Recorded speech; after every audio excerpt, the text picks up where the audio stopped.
Hey everybody, and welcome to yet another episode of Breaking Mayberry, the podcast about understanding America and the 60s and the human psyche, I guess, through two dudes who are forcing themselves to watch every episode of the Andy Griffith Show. I am Marty Schneider. I'm Dan Ludwig. We have got a good show for you today, I think. Both of us are I hope so. like very prepared to go off on episodes, but they're different episodes, which is nice. We have both been driven to the brink of madness by a different episode this week, which is it's fun. Yeah, it's a good balance, I think. Yeah. One of us will get to Good Cop each Andy Griffith episode. Also, please listen to the very end of this episode because we have a new ending title music. It's called Appalachian Coal Mines by the band Ask Again, and it rules. I love it. Please give that a listen. Before we get started today, a couple other things. Also, our Patreon is live, patreon.com/Breaking Mayberry, so you can donate to us and help us get bonus episodes and road diaries, and we've talked about radio plays and all sorts of cool stuff that we're coming up with as we're doing this. And one other thing I want to mention, recap or a little update on something we talked about last week. So last week we talked about George Nader, the guest star who was in the New Doctor episode. Terrible actor. Horrible actor. Absolutely the worst. An actual robot. Yeah, well, thank you for that lead in, Dan, because I mentioned that George Nader went on to become a sci-fi writer after being a failed sci-fi actor. And he's most famous for a book that was written in 1978 called Chrome. I went ahead and researched Chrome a little bit more. It is a gay erotica sci-fi about a man who falls in love with a robot man. This is cool. The description from the back page.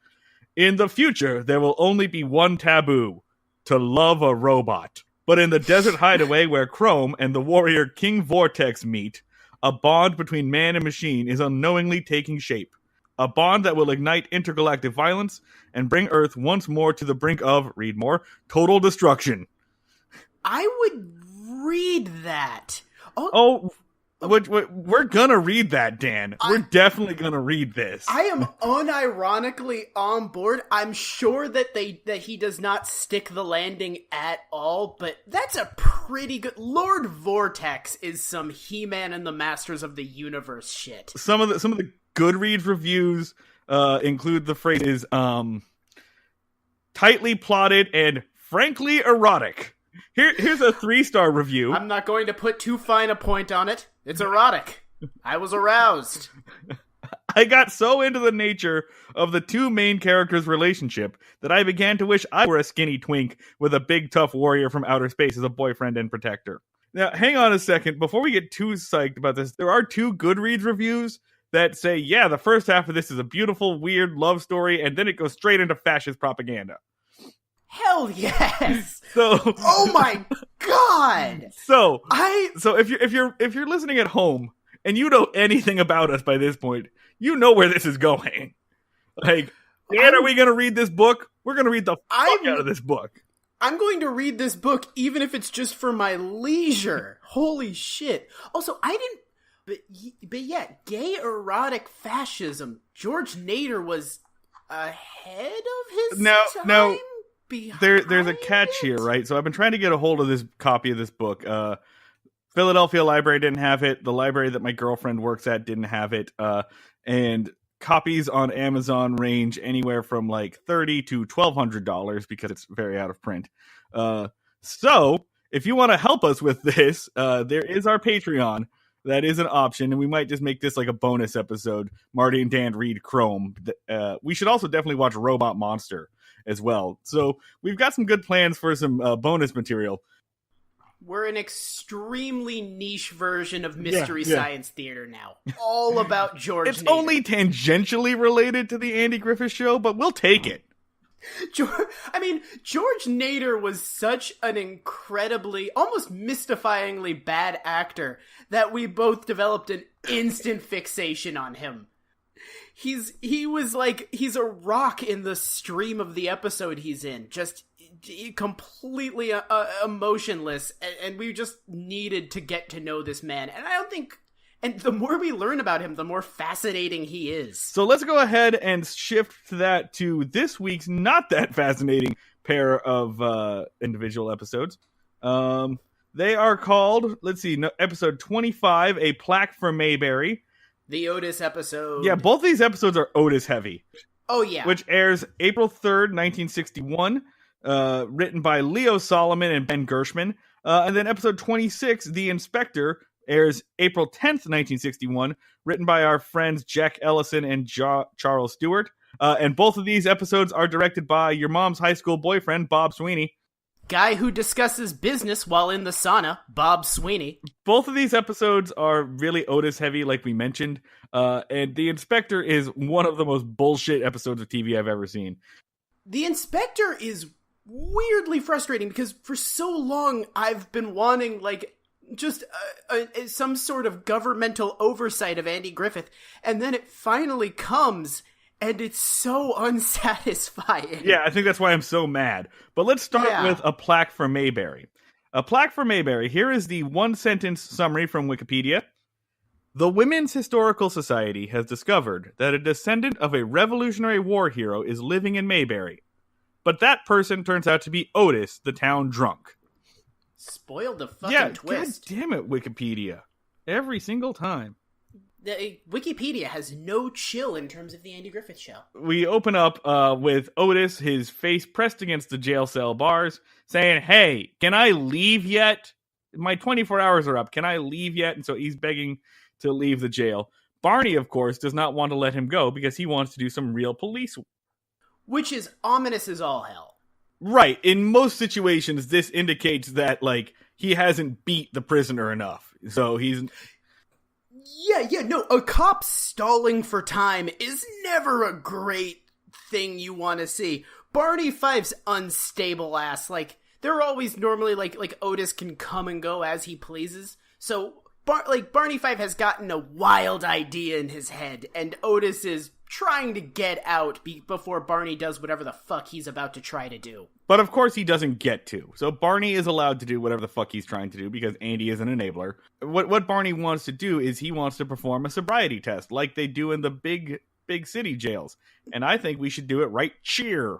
That's something I picked up on this episode is they pronounce right here, right cheer. I didn't notice that. Holy shit. You gotta do it right cheer in Mayberry. I also like the line, Barney is talking about how they're too lax with Otis. Andy says, you're making a big boiling volcano out of a wet weather sprang. That's a pretty good, foghorn leghorn turn of phrase. Definitely a good Southern-ism. So what Barney wants to do is he wants to perform a sobriety test, an alertness test. Now, Andy reckons that you should have done the sobriety test earlier last night when you brought the prisoner in. And Barney says, well, we couldn't do a sobriety test on him last night. And Andy says, why not? Because he was too drunk. Which Andy should have followed up with, what are you trying to accomplish through this sobriety test? Do you want to keep Otis longer? What is he hoping to prove that Otis isn't sober enough to leave? If so... Yeah, what's the goal here? Otis is they're not going to stop Otis from being a drunk. They don't seem to want to stop Otis from being a drunk, even a little bit. If anything, they'd be upset if Otis stopped coming to their jail on a regular basis. Yeah, there was an episode of the TV show Titus, where the family gathers around to talk to Papa Titus, played by Stacy Keach, and they want to host an intervention for him. And he says, what are you talking about? I haven't had a drink in 3 months. And all of the family says, I know. We want you to start again. Because he's just unbearable when he's sober.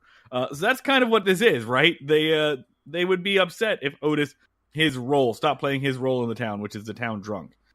I could 100% see that being a plot of like a season 3 episode, but played super wholesomely. Right. The point of Titus is that they are a fucked up family. Also, the list of shows and media that you need to consume to follow what the fuck we're talking about has now extended to the TV show Titus. That's right. Late 2000s, 3-season hit on the Fox network. Titus. You need to have watched Titus, read Miracle Man, be keeping up with Legion, and also follow several newspaper comics. We're so fucking accessible. All right, so Barney gets to commit his sobriety test. Now, there is a really cool shot that I like in this, where Barney kicks the chair towards the camera. He walks over to the hallway, and we get a new angle on the jail that we haven't seen before. Barney is facing us, and he kicks the chair, and it slides towards the screen in like a very dramatic fashion that is just wasted on this moment. Like, that would have been used for a better interrogation scene. I wish it would have.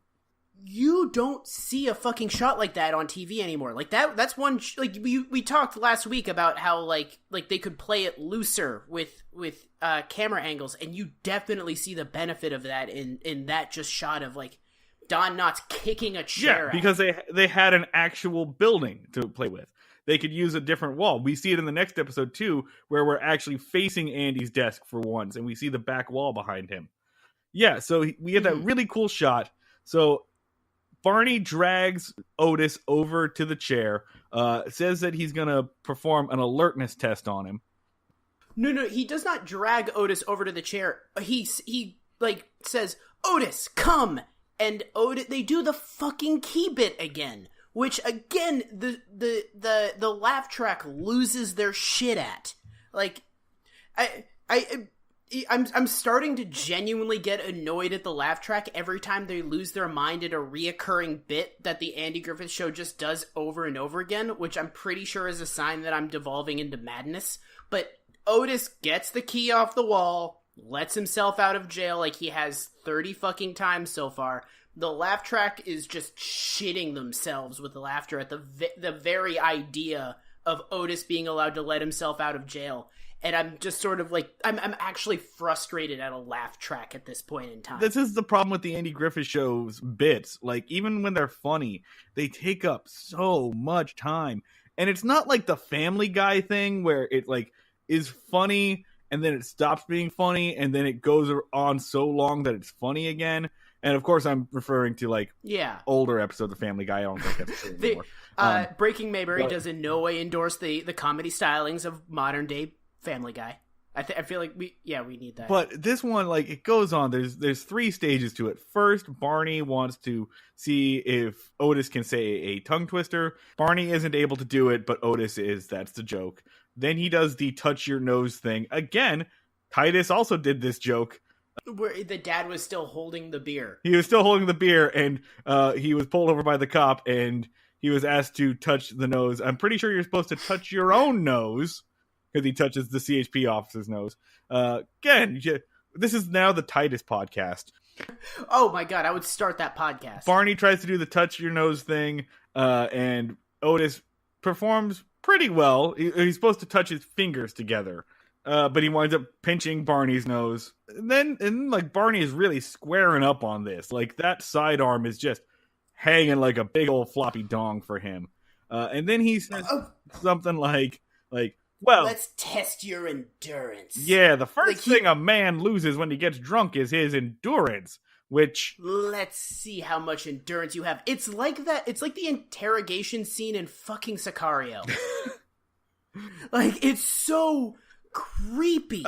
Like, just, I want to see what kind of endurance you have, Otis. I will see your Sicario reference and tell you that it is a car battery away from being Casino Royale. Yeah, like, and the entire time this is happening, while Barney Fife is like fantasizing about torturing their friend, Andy is just sitting at his desk. They keep doing like cutaway shots to Andy Griffith just going like, yeah, this is highly unlawful. All right. Okay. Oh, if I wasn't here, Otis would currently have nails in his kneecaps. Just gonna beat him with a bag of oranges and don't leave a mark. My deputy's wildly unstable. I better hide the phone book. So the endurance test is... Alright, so it is... Barney makes Otis hop on one leg with him, and then they both hop on one leg together and then switch the leg they're hopping on. And think about how long you would expect that joke to be. Triple it. It is so fucking long. But it's like that, I would, instead of saying Family Guy, I would say Mr. Tarkanian, the Will Ferrell bit from Saturday Night Live. They just go under the part where it goes on for so long that it starts being funny again. They don't hit that point. They go just up to the point where it's about to become so unfunny that it's funny. And it's just really a long, unfunny shot of Otis and Barney hopping, which then culminates with Barney becoming incredibly winded after 10 seconds? How many seconds? Like 30 seconds of hopping.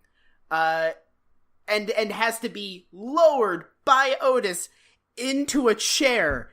Because I think it's been established last week, Barney is incredibly sickly and in extremely poor health and can't hop up and down. Like, he looks like E.T. in the part of E.T. where he is dying.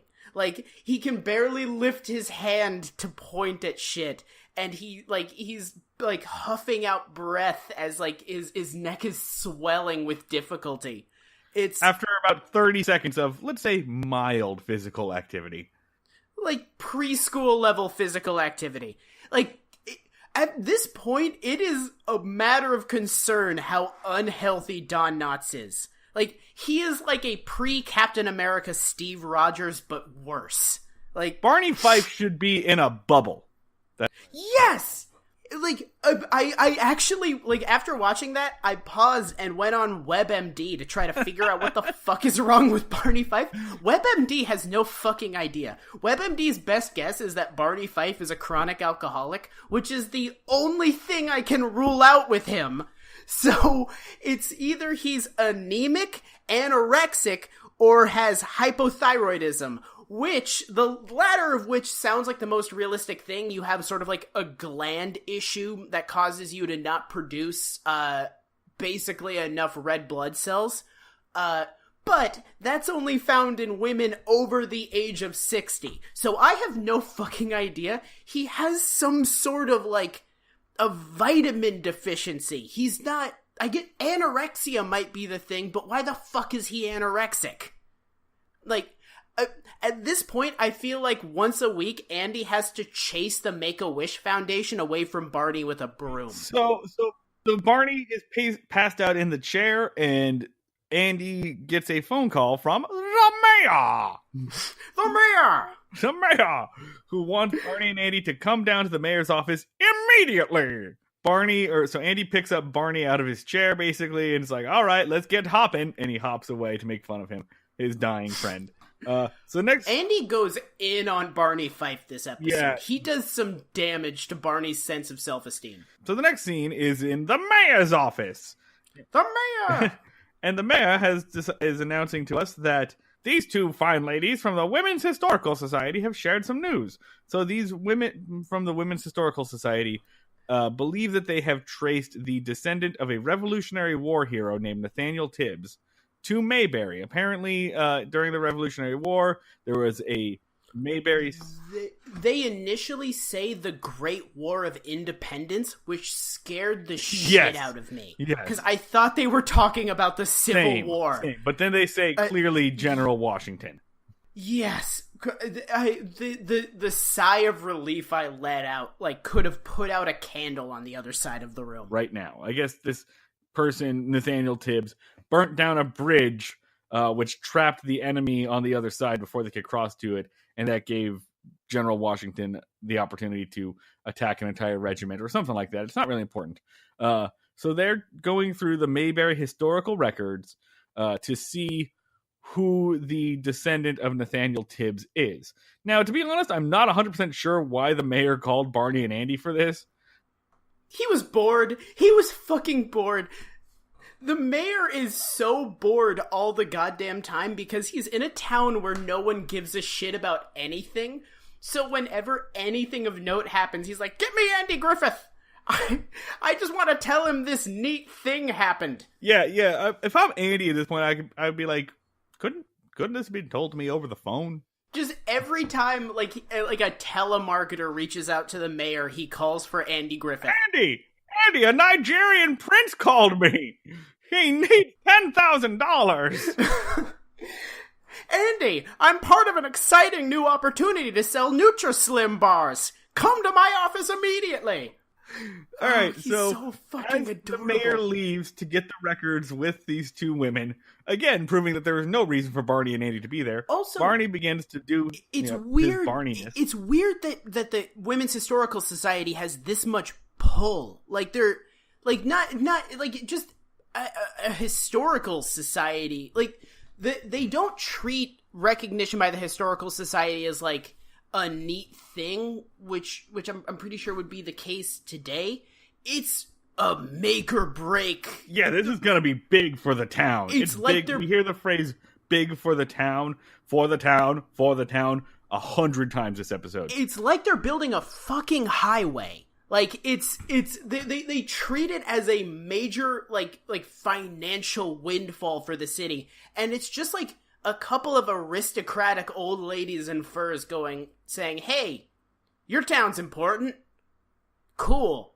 Yeah, bye. I mean, it's quite literally in the title. All they're getting is a plaque. That's it. Yeah. No, and not like a statue, nothing that would draw tourists, just vague recognition from just some aristocrats. Somebody did something here once. So Barney begins to believe that, of course, maybe the descendant of Nathaniel Tibbs that lives in Mayberry is good old Barney Fife.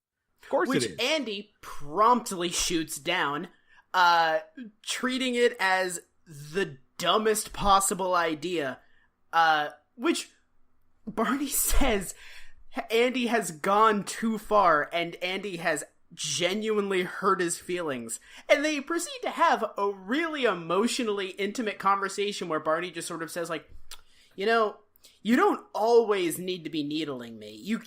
You can stop sometimes, and after a certain point, it hurts my feelings. It makes me feel like you don't respect me.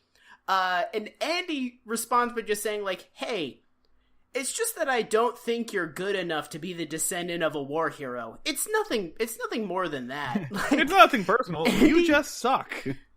Yeah. Andy, like, Barney bears his soul, and Andy just continues to just, like, fuck with him. And at some point, Barney is going to shoot him. Clearly. Like, you can only torture an emotional cripple so much before some shit happens. So then the next thing that happens is we're outside the jail. We see a couple of old-timers, one of whom is Judd. And the last time we saw Judd, he was being brought in for throwing a checkerboard by Barney. And he says something like, boy, they haven't figured out who that Nathaniel Tibbs descendant is it? And Andy's like, nope. Guess it could be any one of us, huh? Yep. Based off of Mayberry's previous history, I'm surprised this didn't cause riots. Right. Like, yeah, based off of, like, the beauty pageant, I'm surprised that people weren't throwing shit at each other and being like, I'm Nathaniel Tibbs' descendant. The hell you are? I'm Nathaniel Tibbs' descendant. And there's, like, cars on fire and shit. Like, these people do not handle any sort of competition with each other well at all. Opie says, hey, is it possible that Nathaniel Tibbs is my grandpa? Proving that that Opie has no sense of how family works. Opie has no sense of what a lot of stuff is. So my favorite part of this scene is that Andy explains to Opie, like, what a father and what a grandfather is. And he says, like, anyone can pretend that they're Nathaniel Tibbs' descendant, but that ain't true. And Opie says, well, George Washington was the father of this whole country. And Andy gets really uncomfortable. Like, Like, he has to explain what fatherhood means. He takes the complete wrong tact with this, because all he really needs to do is explain what a figure of speech is. All he needs to do is explain a metaphor, but he gets all uncomfortable, and he barely doesn't explain sex to his son. And he treats it like they're having a birds and the bees conversation, like Opie just asked where babies come from. But really, it's just Opie doesn't understand metaphors. Opie does sort of think that George Washington Genghis Khan'd America. Like, he thinks that George Washington is the biological ancestor of most of the country, which is hilarious, especially given the fact that Andy just leaves that alone. So... Not clear it up. Ron Howard believes that to this day, as a matter of fact. Yeah, no, that was that acting happened, that lesson was imparting to Ron Howard, and no one corrected him ever because he's Ron Howard. Oh my god, how many lessons from this show do you think Ron Howard has internalized as an adult? Oh man. That's the next project after Titus Cast is Ron Howard filmography. I think that's a tweet at Ron Howard thing of like, hey man, we need to psychoanalyze you to see what kind of emotional damage the Andy Griffith Show did. Andy basically drops this subject and kicks Opie out, and I think that's the only time we see Opie this entire episode.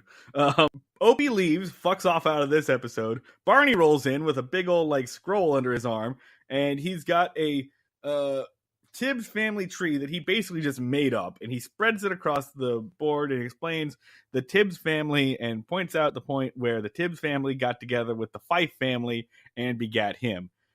Andy points out that this can't be possible because this particular Fife family spells their name Phyfe, and Barney spells his Fife, and Barney argues like, well, sooner or later they had to simplify it.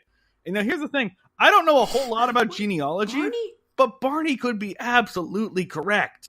Barney needs Andy's validation so much, he just needs a smidge of validation from him that he's manually doing Ancestry.com.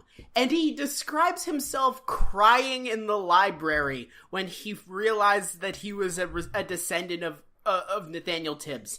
He is so broken and desperate for this validation. And Andy, like... Even if Andy was just like, it's a valid possibility that you're the descendant of Nathaniel Tibbs, I'm pretty sure... All Andy needs to do is say, yeah, maybe. It would be Barney's year! That would be, like, Barney would carry that with him until the day he fucking died. And Andy is just like, it's not even a remote possibility. It's like if you're asking me to turn off gravity. You being the descendant of a war hero, I won't entertain it for a second. Also, I'm going to make fun of you a little bit. Fuck off. Alright, so this is the reveal of the episode. We do a little, like, quick shift cut to the other side of the wall, basically. It's just some wall that they put up a sign that says Women's Historical Society. Good job, set designer team. And everyone went home at 5.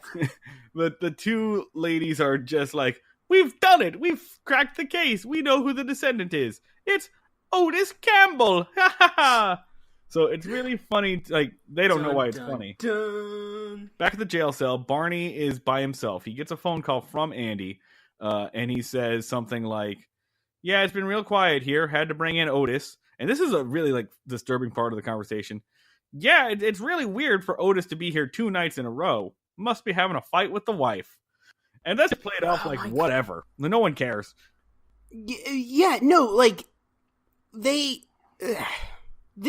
normalization of Otis's behavior gets really fucking weird the longer they do it. Just because they won't let it go that it's not just that Otis is a drunk, which they totally could. He could just be the guy who gets drunk in the street and they haul in. They need to repeatedly hammer home that him and his wife are physically violent with each other, which... Remember the leg of lamb? Leg of lamb. Yeah, no, let's not forget that Otis's introduction was not just trying to hit his wife with a leg of lamb, but also being a hardcore advocate for beating your wife as a way to just sort of deal with shit. Barney, like, speaks to his drunk prisoner who's just trying to sleep it off. his like plans for this speech that he's gonna give. He starts to recite it. Otis doesn't want to have fucking anything to do with it. And then Andy shows up to make fun of Barney again, to talk shit about him. Well, Barney starts doing the speech, and the previous scene where Barney was sorry, one sec. Noise. The previous scene where Barney was proposing the idea that he was a descendant of Nathaniel Tibbs, it started playing Yankee Doodle. And during the scene, it starts up again, and it plays through this entire extremely long speech that Barney Fife does. And the weird thing is it's not just Yankee Doodle. It's this weird version of Yankee Doodle that sounds like it's being slowly beaten to death. Like, I'm assuming you're going to start playing it here, but it's like this weird, mangled, sad, dying version of Yankee Doodle that's just playing in the background for like 3 fucking scenes in a row. They use a lot of public domain music. Andy enters, and the 2 ladies from the Historical Society are not far behind. I don't have anything to say about it. Actually, we should talk about Don Knotts' actual speech first. Oh, okay. Don Knotts does a speech where he starts talking about he basically does his acceptance speech, and he keeps talking about how humble he is. Like, I stand before you, a humble man, humbled by the great honor and filled with humbleness, which is the most white guy shit ever, to do a 5-minute speech about what a humble person you are. Which is then interrupted by Andy Griffith rolling in to just continue to give Barney Fife shit. He does not miss a beat. For the remainder of the episode, Andy Griffith's every other line is calling Barney Fife an asshole. I want to get to the big reveal here. So the women come in and they reveal that actual descendant is none other than Otis Campbell, and Otis is drunk in the cell behind them, just muttering, "Otis Campbell," but they won't But Barney and Andy both freak out and go, "Oh no, Otis Campbell!" And so they lie. They say, "We think Otis is out of town for the time being," because they don't want to tell the Historical Society that Otis Campbell passed out over there.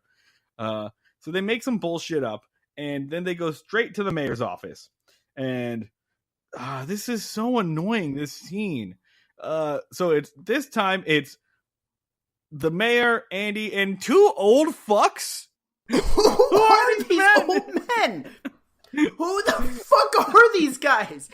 I just got so upset that I started choking on my own saliva. Who the fuck are these old men? Are they the city council now? The government, I cannot emphasize this enough. The government of Mayberry is whoever is in the room with the mayor. They are 2 old men who have never been seen before. These Statler and Waldorf motherfuckers who are just like in there, just escalating the situation. Like, I could have strolled into the Mayberry city government, walked up to the mayor and said, "Hey, we're declaring war on mosquitoes," and the mayor would have been like, "Yes, we are! We're doing it!" Like, oh my god, the Mayberry government is such a weirdly frustrating thing. Partially because Ellie had to fight tooth and nail to become a part of it, and it just turns out to be fucking whoever. She's not even in this episode. No, she's not. So these 2 old men are freaking out, and of course that means the mayor's freaking out about whether they should let Otis Campbell accept this. It's a dark day. We can't let the town drunk do this. So they're just like complete assholes to Otis. Like, they're super shitty to Otis. And they keep referring to it as like a great disgrace upon the community, and I don't totally get why, because it'll be like, oh, will other towns know that your town has a drunk? Yeah, they got their own drunks. Like, every town's got a drunk. That's what this has taught me. They have conventions. Dry county. Yeah. Like if anything, you're a dry county that has 1 drunk. You're doing great. Like, what is the big shame here? Just that Otis exists within your, like, federal jurisdiction? I do want to say there is one of my favorite Southern-isms in this. They're really upset. They don't want Otis to take the plaque. They don't want him to show up to the ceremony because they're worried that he might show up as boiled as an owl. And what? Not a syllable of that makes sense.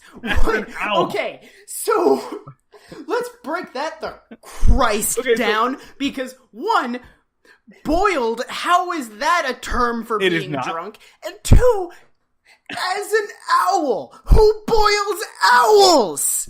Why would you not say, like, boiled as a potato? What, were people boiling owls back then? And if so, towards what purpose? Why? I don't understand, and I'm very upset by that term, and I really hope that it was just a writer fucking with me from several years in the past. Boiled as an owl. Like, just someone in the writer's room wrote that, said, put it in, it's going to upset some idiot, like, in several decades who made the mistake of watching this.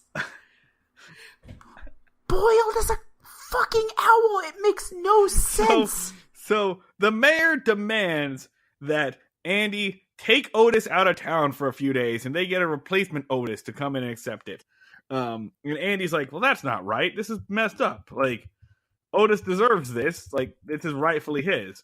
But the mayor insists. So, honestly, I love the mayor, but what is the point of him? Because he kind of just, like, they never come into the mayor's office and he's like, we need to make sure there's clean water, or like, we need to revitalize the town's economy. Like, all of his conflicts are like, we need to make sure people think our town is neat. So we go to Otis's house, where Otis is very happy about this. His wife, who is different than the wife we've seen before, but his wife is like real happy. She like, they gives him a kiss, and Otis has this like tender moment. He's like, oh, this is the first time she's ever been proud of me. And he like mourns what a shitty husband he's been. He says like, my drinking has given her a problem. He like has a real brief come to Jesus moment. Which he talks about what a shitty husband he's been, and how miserable he's made her, and all the terrible things he's done as a husband, and then he presents it like, but this'll make up for it. This award I'm getting is going to make it all worth it. I don't have to improve because this happened. Which, like, he's acutely aware of how fucking miserable he's making his wife, and still refuses to change. Also, when she kisses him on the head, he's like, he says, oh, that's the lightest thing she's planted on me in years. Which, awesome joke about physical violence with your wife, Otis. So here's the climax, right? Everybody's gathered in the mayor's office. You can tell this is a big deal because Andy has a tie on and his collar is buttoned. And the mayor wants to get his picture taken, and everyone's gathered. And meanwhile, Andy's out in the hallway being really nervous. Barney is being a jealous little bitch the entire fucking time. Like, he's just like every conceivable opportunity, he is sniping about how Otis isn't good enough to receive the award. Like, someone will mention Otis and he'll do like a really quick pun. Yeah. Oh, he can't. He like does an Otis impression. Right, like, he'll walk in and be like, "Oh, I'm gonna get it." He does like a drunk voice. It's really annoying. It sucks. Fucking everyone in Mayberry, by this scene, I was just fucking, I hated this fucking town, because everyone in Mayberry is such a shallow, craven fuck, who is like, Otis is a piece of shit, but all of them are so obsessed with image, and just scheming for ways to get renown from the greater state, that just like... Every moment that Otis is on screen in this episode is a cry for help. And every moment from here after. Yes! By the end of this episode, I wanted to throw Mayberry just into the sea. Like, fuck this town full of, like, irredeemable shitheads. Yeah, I want to point out that like every single time we see Otis drunk from here on out, that is a failure of Andy and Barney and the rest of the town to act, because he asked for help. He flat out like wanted to in this point. Yeah, no, he like Otis recognizes that his life sucks, that his wife hates him, and that he's fucking miserable, and no one has even vaguely suggested sobriety. And if Otis tried to quit drinking, they'd probably intervene to stop it, because they like having the fat roly idiot that they can make fun of when he's drunk. Like, I mean, it's a constant thing for Barney, right? Anytime Barney's upset that the jail is empty, he goes and gets Otis. Like, yeah, which is gonna come the fuck up in a second. So the mayor's trying to cancel, but Otis like rolls on. This is actually preceded by a really good who's on first bit, which you should edit in here, because it is some machine gun wordplay that the mayor, Andy, and Don Knotts just tear through. It's probably like the best comedic bit I've seen on the show so far. What are we gonna do, Andy? Andy, who'd you get anyway? Don't he know he's supposed to be here on time? Who is it? Well, tell him. Go on, tell him. Mayor, I didn't get a substitute. Huh? We're getting the real thing. Otis Campbell himself. What? The 100% Otis Campbell. Or should I say 100 proof? Oh, you didn't. I specifically asked you to get us a substitute for him, but you didn't. You got him. You did, and I didn't, but I did. How could you do it? Well, he did. You didn't. I did. How? I just did. Look, the only plaque that Otis Campbell deserves is from the Distillers Association of America. I took a chance, Never mind, Mayor. never mind. The only thing to do now is to get this presentation over before Otis comes weaving in here. But the mayor resolves that he's going to try to cancel the event when Otis rolls in and proceeds to be charming as all hell. Yeah, he's sober. He points out that the reason why he's been late and making a mess is because he's wearing new shoes, hinting at the topic of stolen valor, which is very big with the baby boomer generation. Yeah, so Otis refuses the award. They present him the award, and he says, I can't accept this. It's stupid to give me an award for something my ancestor did. I didn't do anything to earn it. And if anything, you should give it to the town. Which I think is also stupid because at this point in time, fuck the town. They've done absolutely nothing admirable for the entire episode. Yeah. Nobody's done anything. No one in Mayberry has done anything in the Revolutionary War, but all right, whatever. But really, the entire award is stupid because it's giving an award to a place or person for a thing that happened generations ago that no one actually struggled for. It's just a bunch of bored people giving an award to remember that a thing happened. You could have basically just walked out into the woods, put the plaque down, taken a picture, and had the exact same results. Like, it doesn't. It's a moment in history. It doesn't belong to anyone. No, yeah, but they want to acknowledge him as a hero because of his bloodline, which isn't at all alarming. That someone wants to be like, you have the blood of a hero in you. You're genetically I mean, heroic. have you ever talked to anyone whose bloodline does have like a hero in it? Look, I went to school with somebody who was like a distant relative of Abraham Lincoln, and guess what? She brought the fuck up every opportunity. Well, as a descendant of Charlemagne, I feel like I'm a little too close to the situation. Listen, as a descendant of Genghis Khan. Oh, well, join the fucking club. We already made that joke this episode, but I don't care. That's our guarantee is 2 Genghis Khan jokes for the price of 1. Yeah, but stolen valor is a big thing, right? Like, this is a generation that really loves to do the, like, thank you for your service. I'm always reminded of, like, David Clark and his stupid fucking fake medals. They look like they're military medals, but, like, he's never served a day. The generation that grew up watching the Andy Griffith Show is a generation that loves to, like, take valor from people, whether or not they've actually served, or they love the idea of like heroes that are off doing vague things other places, that we as a country or we as a society or we as a town get to take credit for. And here's Otis saying that's fucking stupid. But no. Otis doesn't say that's fucking stupid. That's the distinction. Otis says, in this specific instance, I'm going to give it back. That's kind of the line that the Andy Griffith Show draws. Is like, they never say the whole thing is stupid. They never say beauty contests are stupid or awards for your genetic bloodline are stupid.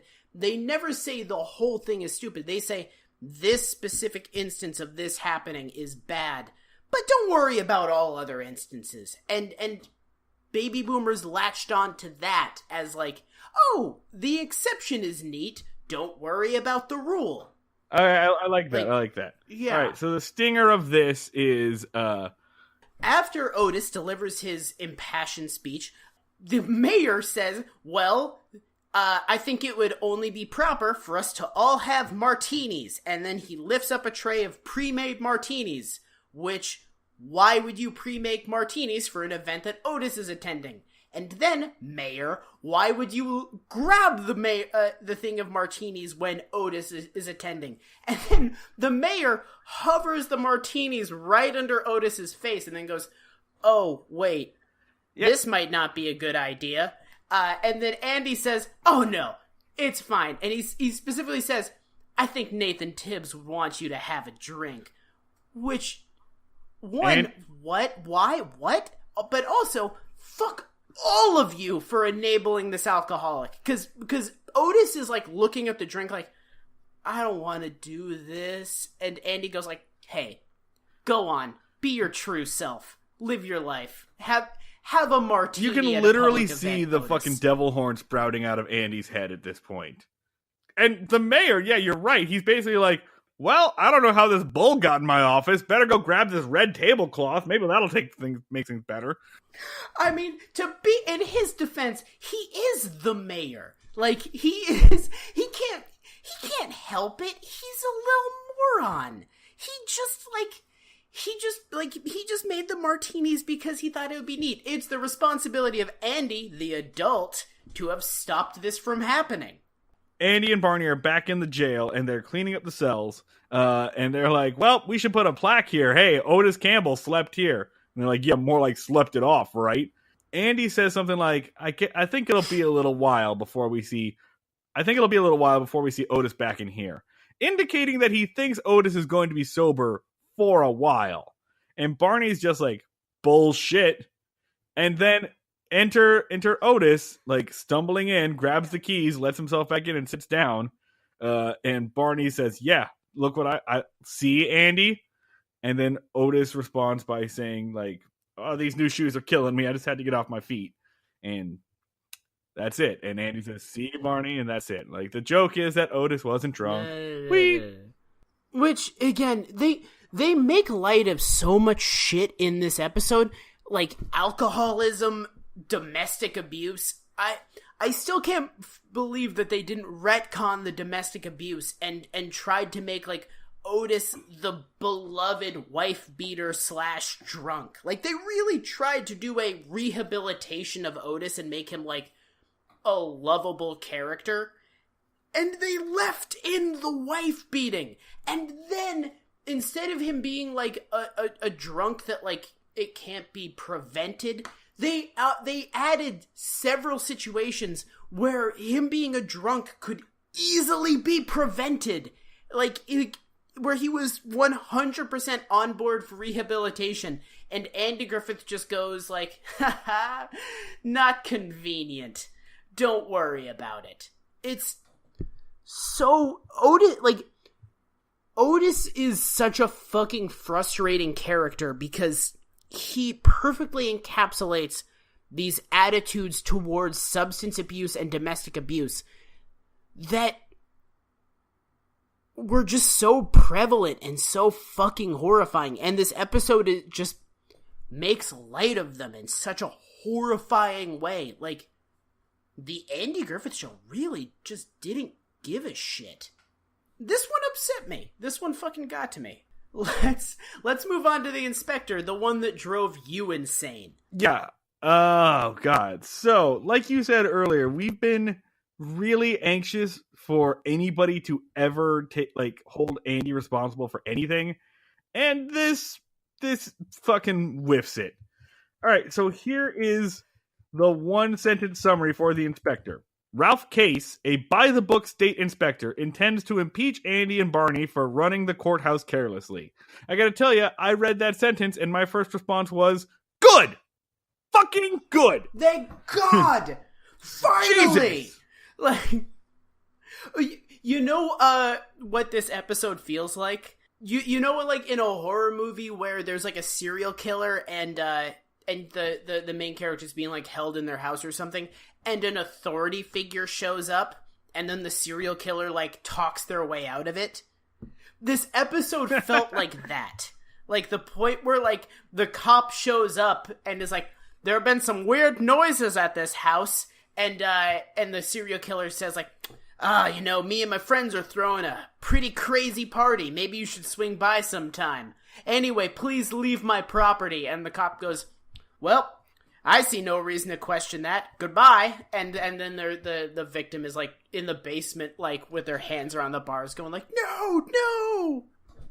So the opening scene is Barney playing checkers by himself. I want to point something out about Andy's desk we learned. It has a slide-out checkerboard. It's kind of a silly design, but I like it. So Barney is playing checkers by himself when we open it up. And he's losing. Andy walks in and says, what are you doing? And yeah, we do this little bit. You're playing checkers by yourself. Win some, lose some. Andy goes through the mail. They get some letters. They do the Christmas card bit again, basically. Again, with the same group of brothers that they did before, where it's like, it's a group of brothers. They're in jail. They're really not upset being in jail.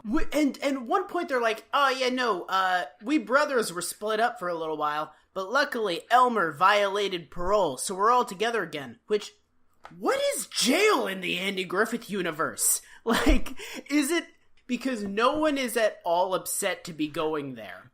So, as they're going through the mail, Barney stumbles across a notification that the state is sending an official inspector to come and do an inspection of the jail. Barney, for once, responds appropriately by saying, oh God, yeah, the inspector's coming. We got to clean stuff up. I want to point out a sentence that is written in the ultra-reliable Mayberry Wiki. Barney immediately proceeds to get the jail in apple pie order. Oh my God, Mayberry Wiki guy! That's not a saying. That's not a phrase that anyone has ever used, ever. Apple pies are not necessarily known for being neat and tidy. They are messy items. Relatively messy food. I want to find the Mayberry Wiki dude. I want to, but I don't want to talk to him. I literally want to find where he is, drive by it, and then quickly drive away, because I would not talk to this person if you put a gun to my head. I think, like, right now, this weekend is Mayberry Days in Mount Airy, North Carolina. So I think if we went there, we could find him. Barney's trying to get us an apple pie order, and Andy's not fretted at all. Andy says he's got to get his fishing gear done, and he's got to oil up his hunting gun, and Barney says, what the hell? Why are you hunting and fishing at a time like this? And Andy's like, no, it's cool. He says they're buddies. He uses the term buddies. They're friends. He's more of a social call. So basically, the way that Andy has gotten away with all of the horse shit that we've seen Andy do, like the fake arrests, the like framing men, the bullshit trumped up charges, like all that shit, the way that Andy has gotten away with it is that he's friends with the state inspector. Fucking, it's corruption. It is such cut and dry corruption. Like, if there is only the slight sentence of, oh, and I give him an envelope full of money every time he comes by. It is the most boys club government, like, corruption shit that you can possibly imagine. It's every nightmare about what the internal workings of government look like. Just in the Andy Griffith Show, like, haha, yeah, me and Sam Allen. Haha. So, So then Barney says basically like, well, I'm gonna get in shape for the inspection. Again, 100% on Team Barney for this. Except for this part, because Barney's worried about the cells being empty. So he says, well, I got to go out and get me a prisoner to dress up the place. So, of course, he leaves. Why is that always his thing? Because when the inspector eventually shows up, he's not worried about the empty cells. He's worried about just all the other shit. But Barney is constantly concerned about the lack of arrests they have. Because, I mean, it makes sense in context because Barney's, like, concept of police work is what he sees, like, what he's heard they do in the big cities. And that means they have actual arrests. It's Nick Frost and Simon Pegg in Hot Fuzz. It's the whole proper action and shit kind of thing, right? Like, Barney believes that the more people you have locked up, the better a cop you are. So I understand that. He wouldn't, like, come up with the same idea that the inspector has come up with. Sure. So he runs out and he goes and gets Otis, because if you need a prisoner, Otis is always good for it. What if Otis had not been drunk? Like, what the fuck would Barney Fife have done? Because they would have gone to the fucking still. They would have gone to the Meriwether sisters or whatever the hell their name are and, like, give entrapment. Entrapment is what would have happened. Yeah, there would have been some fucking trumped up charges. Or do you think they would have just arrested, like, one of the many people that are committing crimes in Mayberry all the time that they don't give a shit about? He'd just walk out into the woods, wait for gunshots. No, because it's not that there's no crime in Mayberry, it's that they don't give a shit about the crime. All right, so he goes and gets Otis, and I gotta say, I really like the way Hal Smith plays this particular Otis drunk. It's very funny. So he comes in, like, with Otis over his arm, and Otis is just like, I like you, Barney, you're my friend. And it's really, really funny. There's a really weird moment in this, like, Otis, where he reveals that, like, yeah, it just came down here to, it's my birthday. I got drunk because it's my birthday. And Andy says, well, you could have just come to see us and say hi for your birthday. And he said, it's like visiting your friend's store and not buying anything. Otis's logic is that he had to get drunk in order to go to jail to go see his friends Barney and Andy on his birthday. Very sad. Especially sad because there's something underlying here. I get the feeling it's not his birthday at all.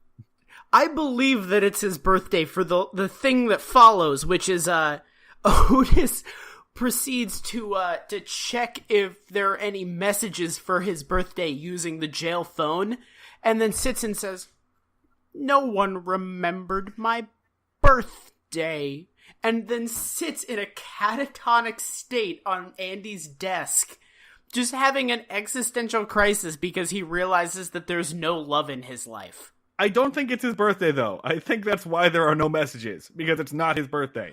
That is a much more optimistic view of Otis's life than I have. Here's the thing. They've known Otis for years. How do they not know his birthday?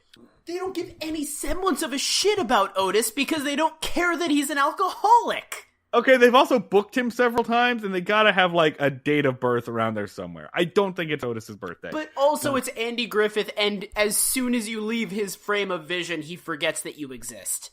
Sure. And so Andy's just like, well, we can't lock you up on your birthday. Here you go, deputy. You just hang on to Otis, and I'm gonna go get him a big old Southern cake. Cake. So he rolls out to go get a chocolate. Boiled like an owl. Chocolate cake. Puts an I in the word cake. And puts an I in like a jazz break in there. Like it's like there's a drum line in his vowels of his pronunciation of cake. While Andy is gone, the state inspector shows up, and it is not the guy that they were expecting. It's this guy named Ralph Case, which is a great name for, like, a hard-boiled, like, inspector kind of guy. Honestly, Ralph Case's whole deal is really good for, like, a hard-boiled guy. Like, the actor is... Like, it's one of the few things where they have a guest actor, and he's a good actor. He's doing a whole Joe Friday Dragnet kind of thing. When Ralph Case shows up, Barney is holding some flowers for the decoration for Otis's birthday party. Otis is passed out drunk behind the desk. He is not in the cell. So Barney's just holding some flowers, and I was really expecting the joke like, these are for you. Like, that would have been really funny, but it didn't happen. Ralph comes in and he's like, hello, I'm Ralph Case, and I'm here to solve this. He's like, well, where's the sheriff? Are you Sheriff Andy Taylor? And Barney says, no, I'm the deputy. And points to Otis. Who's that guy? Is he Sheriff Taylor? Don't tell me he's the sheriff. Yeah, because he's passed out drunk. And then Barney says, no, that's a prisoner. And Ralph, asks pretty reasonably, like, why is this prisoner out of his cell? Barney proceeds to lie to a federal inspector by making up a work program for their prisoners. Yeah, he said that they had a work detail, and this guy just got tired out and passed out. Which, admittedly, I'm not a lawyer. That feels like a felony, right? That seems like a state official lying to another, a senior state official might be a federal crime, right? Yeah, that seems about right. Yeah. I've done no research whatsoever. Yeah, so then Andy enters with the cake, which is kind of weird, a bad timing. So he's like, he's all good, hello, and brings it to Otis, who's now like, no, I'm sorry, they've locked Otis in the cell, and Andy's like, what the hell? Why is Otis in his cell? And Ralph says, basically, like, he's in his cell because he's a prisoner. Now, this is the annoying part, right? Ralph is mad because of the wrong shit. Ralph is mad that Andy is just like an unorthodox prisoner. And Andy actually makes a pretty good point here. He's just like, well, we figure most of our prisoners are, people who have had hard times, and we don't need to make their stay here any worse. So we kind of make this like a little homey for them. So it's not that terrible for them here.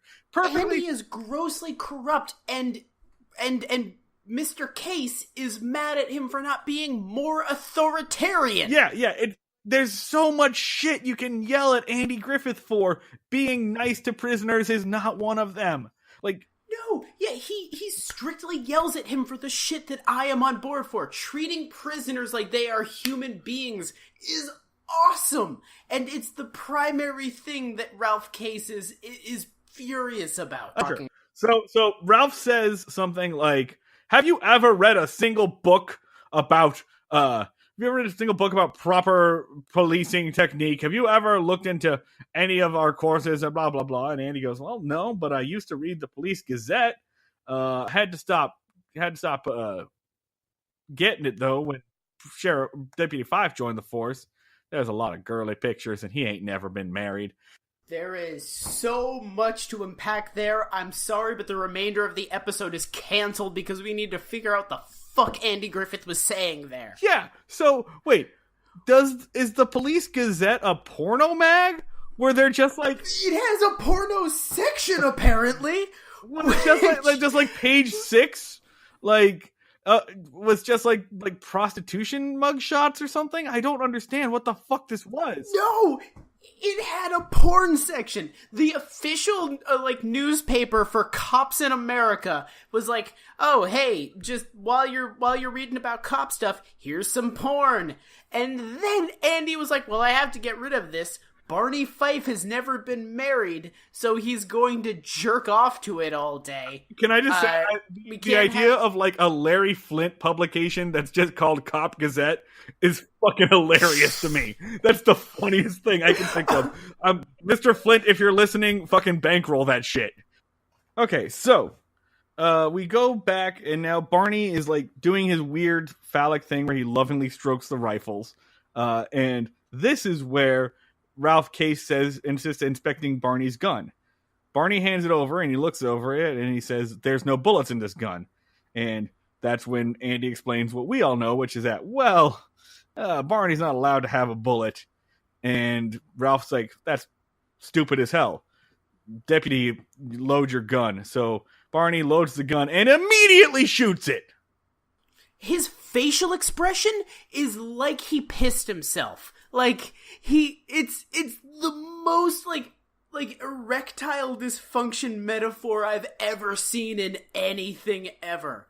Like, and at this point, because they put it in his hand, load the gun, fire.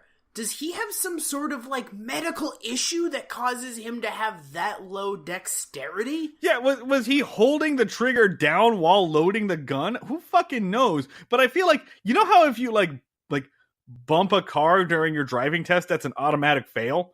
I feel like that should have been the end of the episode. Just Ralph is like, well, nope, you're fucking done. Nope, no more of this. Bye. Otis yells, take that thing away from him before he kills us all. Which Ralph should have just said, like, alright, well, I heard those words, so we're done. Just, I'm going to lock the jail and set it on fire with you all inside because those words just happened. Alright, so after that, Ralph raises the idea of, if something serious came up here, it would be a disaster. And Andy says, ain't no purpose thinking gloomy thoughts. Think on the bright side. Which, what? How is that your argument, Andy? How is that your comeback? Because Ralph has raised a very real thing of, like, what if there's a hurricane?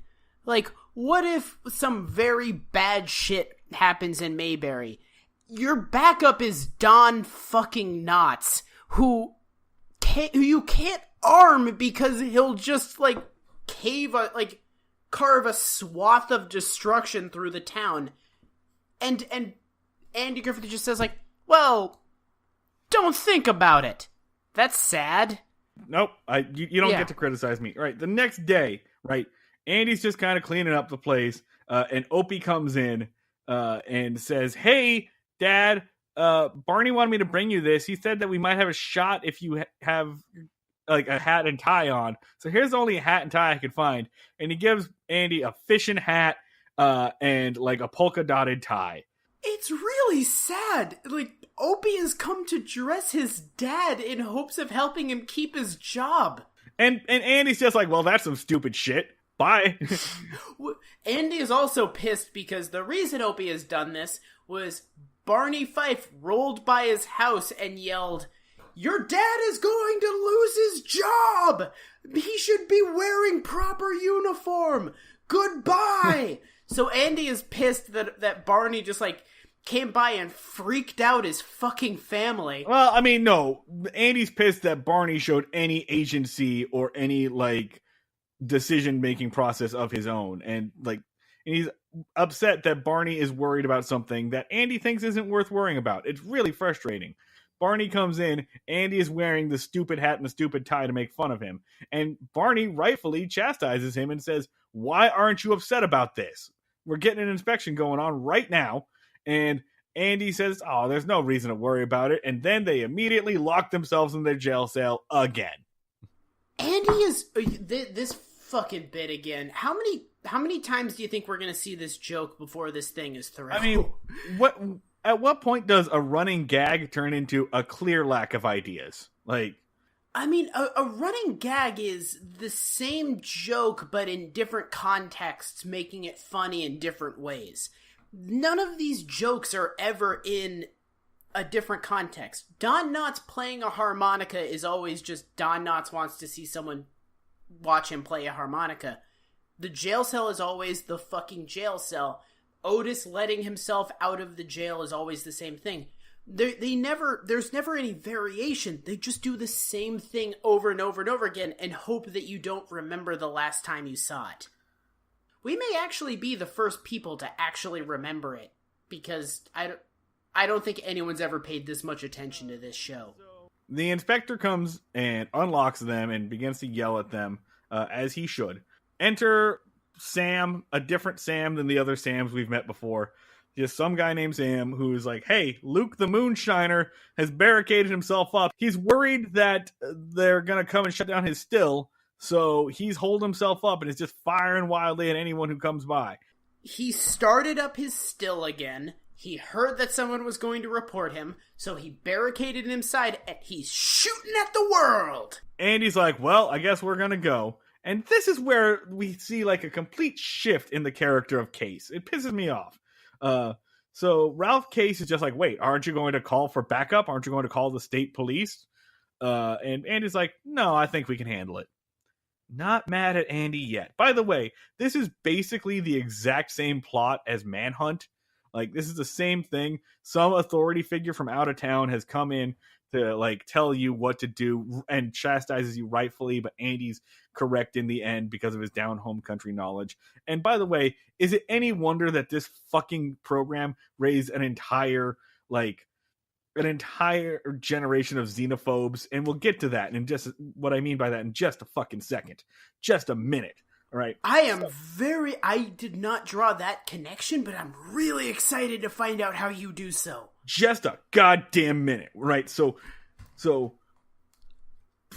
Barney, Andy, and Ralph show up at the Moonshiner's house. Right. And Luke is literally just in his shed with a broken out window, just shooting at everything. He shoots at Andy. He shoots at Barney. Right.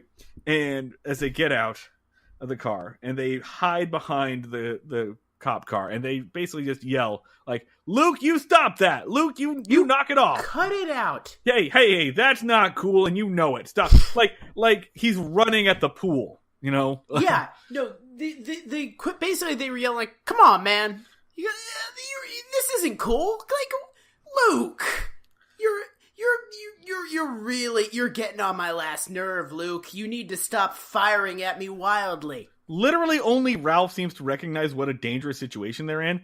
And Ralph says, hey, do you have a portable, megaphone? And Barney says, yeah, we got one in the trunk. We use it a lot for, church picnics and stuff. Again, another, haha, bumpkins joke. They open up the trunk. The trunk is full of, baseball gear and fishing equipment and stuff, whatever. And Ralph basically tries to do that. Hey, we've got the place surrounded. You need to calm down. And he gets his hat shot off. Bear that in mind. Ralph almost got shot in the fucking head. They shot his hat off. And Andy's just like, whatever. You shouldn't have been wearing a stupid hat, asshole. Now, here's the thing, right? At this point, Ralph goes off the handle and he's saying, we need to get a SWAT team in here. Let's do tear gas. You've written that he's basically proposing a Waco, Texas kind of thing. Yeah, no, he says we'll blast him out if need be. And here's the fucking thing, right? We're supposed to point at Ralph and say, that's ridiculous. He's overreacting. This is absolutely silly that his procedures tell him to do this. If Ralph were not there, Barney Fife would be doing the exact same fucking thing and proposing the exact same thing. And we'd be like, oh, Barney, you're so silly. So Case is the bad guy. Now, I will say he's wrong. Obviously, he's just escalating the situation, but he's escalating the situation in exactly the same manner that one of our, sidekicks, Barney Fife, would have done. So I don't understand why we're not supposed to be on this guy's side. Now, Andy's response is no, it's just Luke, all right? Look, sometimes he does this, indicating that, Luke has done this before. And Ralph says, hey, he nearly killed me. And Andy says, you mean when he shot your hat off? Now, come on. Now, I know Luke, and he's, a great marksman. If he had wanted to hurt you, he would have hurt you. Which is not a fucking, comfort to anyone. So, also, he's drunk. He's pissed on moonshine right now. Sometimes guns misfire. Sometimes aim is not accurate. You can't rely on that at all. And this is what I mean, right? So, according to Andy Griffith, if you have two people, one of which is a crazed gunman that you know, and the other is a mild critic that you don't know, the critic that you don't know is more dangerous than the gunman you do know. It's such a bizarre fucking way of looking at things, and this is where I got that, generation of xenophobia thing, right? It's just the crime that is in our town is okay as long as it's the people that we know, and the real criminals are the people out there who want to tell us what to fucking do. Fuck you! So Fuck you. And then, so here's how this, I'm sorry, Dan, I'm just gonna roll through this. Yeah, no. Here's how the situation is fucking handled. Andy just stands up like an angry parent whose child is being upset about not buying the right fucking cereal in the grocery store. He just stands up and he's like, now Luke, you cut that out. And then Luke fires and knocks out a headlight or whatever in front of Andy. I will say it's really fucking cool. This is bullshit and it pisses me off, but it is really cool. And he just marches right up to the door with the gunfire going. Ralph Case is just what the hell is this maniac doing? he walks in there. And he basically like takes Ralph out by his ear. Just like, now, Ralph, what are you doing? Like, he just chastises him, shooting around like a fool, like a youngin'. Bad enough you're shooting at me and Barney, but now you're just embarrassing us in front of company, essentially. Like, it's the most insane. And in the meantime, yeah, the chief inspector has showed up, and he shows up just in time to watch Andy hero up this shit and subdue the gunman without like any problems. And when he gets back, Ralph's just like, well, sir, I wanna like report a chocolate cake and a party with candles and a gun went off. And the chief inspector's just like, yeah, whatever. Wait, what was that about a gun going off? Ha, no, I'm kidding. He never fucking mentions that. Which he literally could have just said, the deputy can't be given bullets because he immediately shoots a gun. But, alright, so back to the thing. Andy proves that he's good and not deserving of prosecution because of the way he handles Luke. But what does he actually prove about himself through the Luke's apprehension? Is it that he has, like, giant balls? He's not afraid of walking into gunfire? Is it that he proves that he's in touch with the community? No, he proves that he's daddy. He proves that he's our big, strong daddy who will beat up any other daddies on the playground, and that's why we're gonna, like, cheer on Andy Griffith and continue to vote for him. Fuck you. It's also that his advantage in this situation is he knows that in the South, in Mayberry at least, you fire guns wildly off into the distance when you're upset. And you don't mean anything by it, and it's not, you're not trying to hurt anybody, you're just shooting guns, and he just knows this because he lives there, but they were never in any danger, because people in Mayberry deal with emotional distress like fucking lunatics. So here's I got the Mayberry wiki up again. This is the lesson that other people have taken from this. This is in their trivia/notes. By the way, this is not trivia. The show illustrates big city procedures versus down-home country common sense.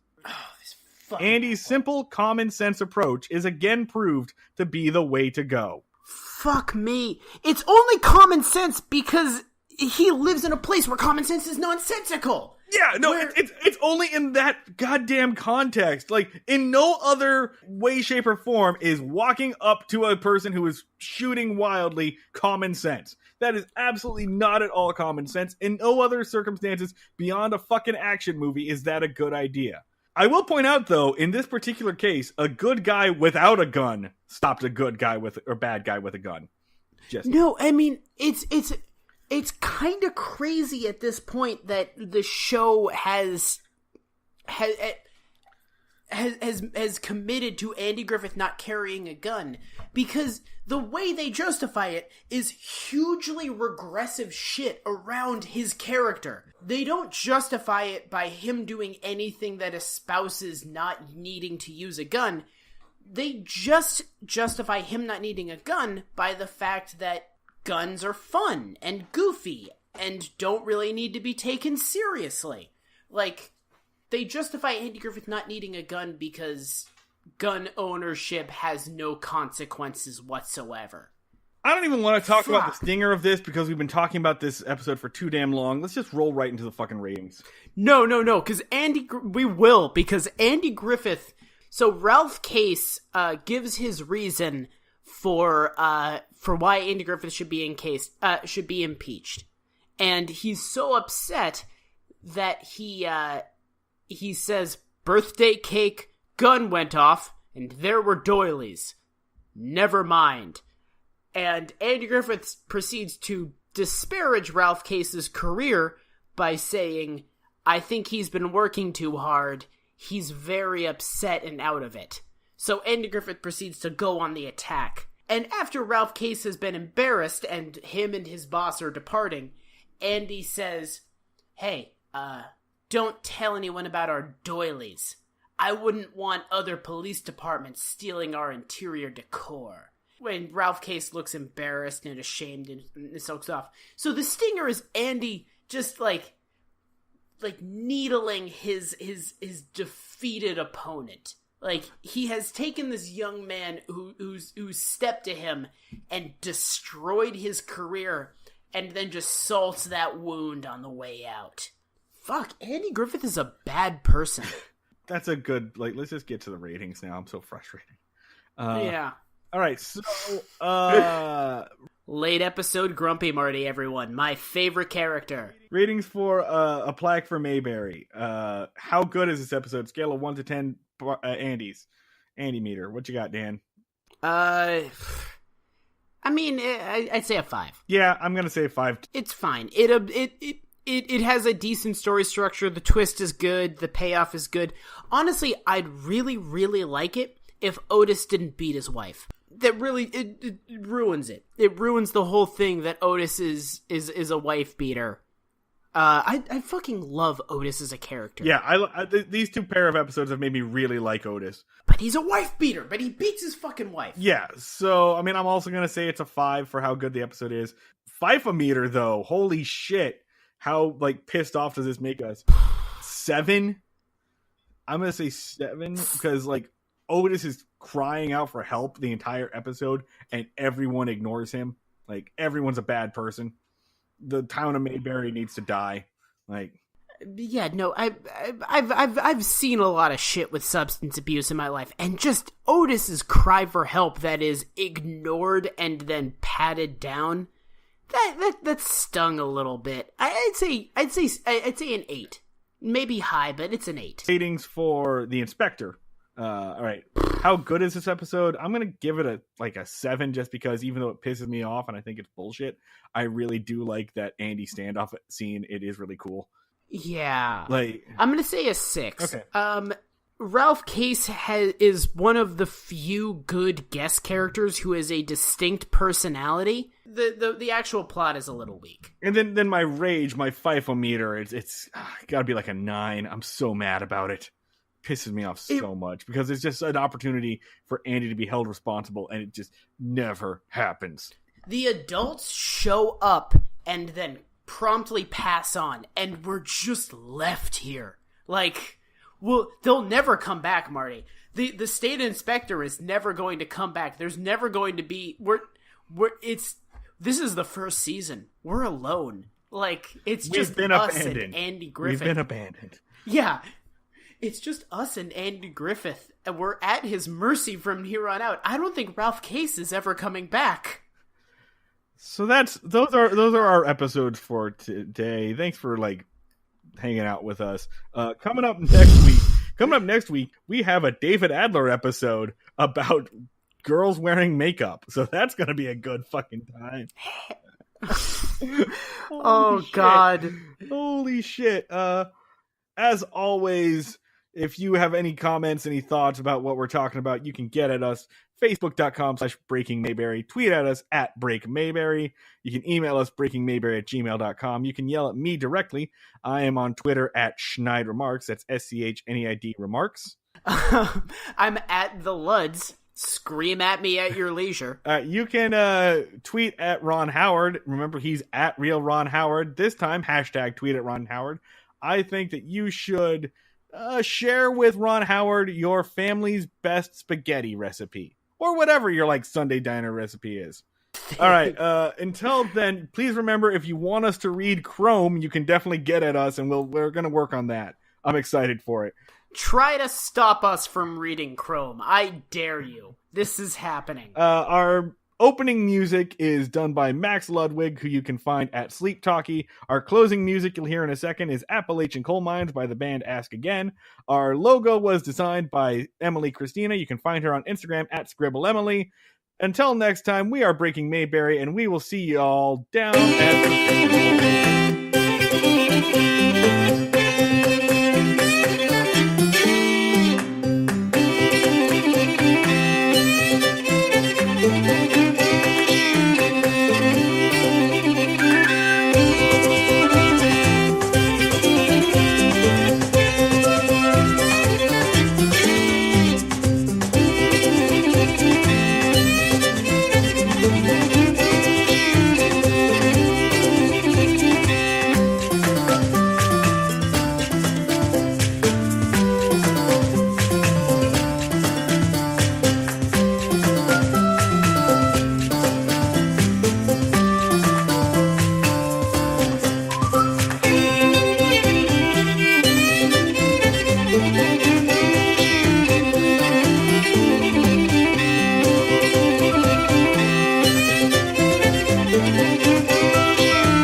giving Ron Howard a lot of recipes. I think this is like the third time we've done this. I mean, I'm not opposed. Like, I'm sure he appreciates this. That's true. I don't have a better one than that, and I don't feel like doing this take again. What